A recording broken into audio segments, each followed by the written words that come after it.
அப்பா ராஜா வீட்டு கண்ணுக்குட்டிங்கிற மாதிரி தான். ராஜா உங்களுக்கு ராஜா வீட்டு கண்ணுக்குட்டி ராசியில் இருக்கின்ற ராசிநாதன் சுக்கிர பகவான் 7ஆம் இடத்தில் இருக்கிறார். 7ஆம் இடமாகப்பட்ட செவ்வாயுடைய வீட்டுக்கு போறார் இந்த 60 நாள்ல. 7ஆம் இடத்துல செவ்வாயுடைய வீட்டுக்கு போகும்போது என்ன ஆகுதுன்னா காதல் வருகிறது.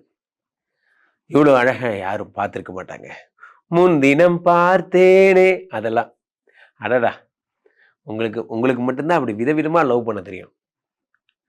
காதல் அப்படிங்கிற ஒரு விஷயம் இந்த ராசிநாதன் 7ஆம் இடத்தில் இருக்கும் பொழுது உங்களுக்கான புதிய வாழ்க்கை என்பது கிடைக்கும். சில பேருக்கு டைவர்ஸ் ஆகிருக்கும், கல்யாணம் திருமணம் முடிந்திருக்கும், மறுமணத்திற்கான பெண்ணு கிடைக்கும். கவலைப்படாதீங்க, கண்டிப்பாக கிடைச்சிரும். இந்த 7ஆம் இடத்துல சுக்கிர பகவான் வரும் பொழுது 7க்குடைய செவ்வாய் ஆட்சி பெறும் பொழுது இவங்க 2 பேருமா சேர்றாங்க.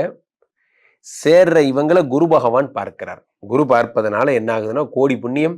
செவ்வாயை பார்த்து குருமங்கள யோகம் ஏற்பட்டு உங்களுக்கான பொண்ணு கிடைக்க போகுது. வள்ளி வர போரா 7ஆம் இடத்துல செவ்வாய் இருக்கும் பொழுது உங்களுடைய வெளிநாட்டுக்கு உங்களுடைய மாமா பொண்ணு சார் வெளிநாட்டில் இருக்காங்க, அவங்க வராங்க, வந்த உடனே இங்கே ஒரு 2 மாதம் இருக்காங்க, என்னை கல்யாணம் பண்ணிட்டு நானும் அவங்களோடய போயிடலான் இருக்கேன். அதெல்லாம் ஒரு காலம். ஆண்கள் கல்யாணம் பண்ணிட்டு லேடிஸை வெளிநாட்டுக்கு கூட்டு போகிறதுனா, இப்போல்லாம் லேடிஸ் படிப்பை முடிச்சுட்டு ஆண்களை கல்யாணம் பண்ணிட்டு கூட்டு போயிடுறாங்க. அங்கே போய் அவங்க வேலை தேடி படிச்சுக்கிறாங்க. அந்த மாதிரிலாம் நடக்குது.